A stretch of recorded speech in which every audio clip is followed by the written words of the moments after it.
Number 7. David and Goliath. In the first book of Samuel, chapter 17, another of the Bible's most well-known stories appears. It starts with the Israelite and Philistine armies facing off on opposite sides of the Elan Valley. Every day, through 40 days of stalemate, a Philistine warrior named Goliath steps forward and challenges the Israelites to single combat. Nobody takes him up on his challenge because he is enormous, as the Bible describes. His height was 6 cubits and a span. He had a bronze helmet on his head and wore a coat of scale armor of bronze weighing 5,000 shekels. His spear shaft was like a weaver's rod, and its iron point weighed 600 shekels. Finally, a shepherd boy named David takes the challenge and faces off against Goliath without armor or steel, but only his trusty sling. Their fight is one of the most popular accounts anywhere in the Bible.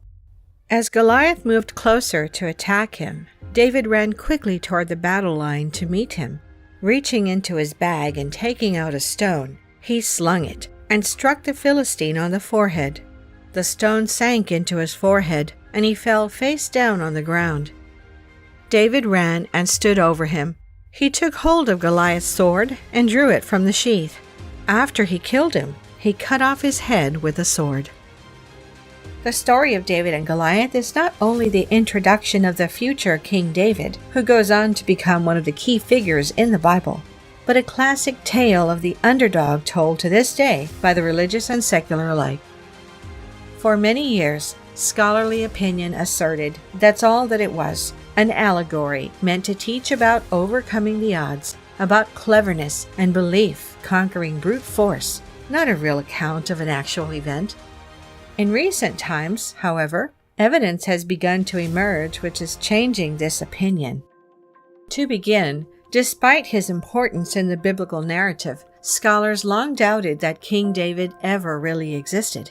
Lacking any direct evidence of his existence outside the Bible, they chose to view him as an apocryphal rather than historical figure. That was until 1993, when a broken stone slab dated to the late 9th or early 8th century BCE was discovered in North Israel. The slab was erected by an Aramean king in the mid-8th century BC, and in the inscription, he claims to have defeated the king of Israel, who was of the house of David. While the slab did not provide additional information about King David, it did prove that he existed. It is well established that single combat was commonly employed in the ancient world to determine the outcome of war. Moreover, slings were well-respected and well-used weapons of war, harnessing centrifugal force to launch a projectile, usually a stone, with a force as deadly as a .44 Magnum. The point is, if David did exist, there is no reason his rise to power could not have included a victory in single combat during his youth. He could even have used a sling to kill a much larger and better armed opponent. His opponent, though, is where things get really interesting. For years, scholars believed that no gigantic figure named Goliath had ever existed, that surely he was an invented character, a rhetorical tool to make a point about overcoming the odds, or, at best, an embellishment written in later to make a great king look good. In 2005, however, a discovery was made by archaeologists excavating the ancient city of Gath, said by the Bible to be Goliath's home city, which totally changed this perception. Deep within the earth, a shard of pottery was found dated to the late 10th or early 9th century BCE. On it was an inscription bearing a name, which translated roughly to Goliath. Some believe that this proved the biblical Goliath had actually existed.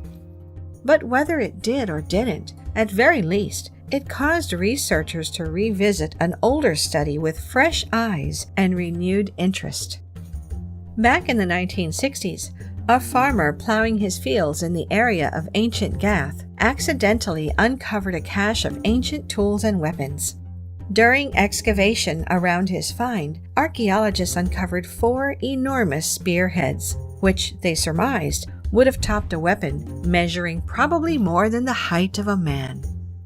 This puzzled archaeologists. It seemed as though the spears would have been far too large for an ordinary man to use. In fact, so oversized were the spearheads that, at the time, archaeologists concluded they must not have belonged to spears at all, but rather some sort of tent poles.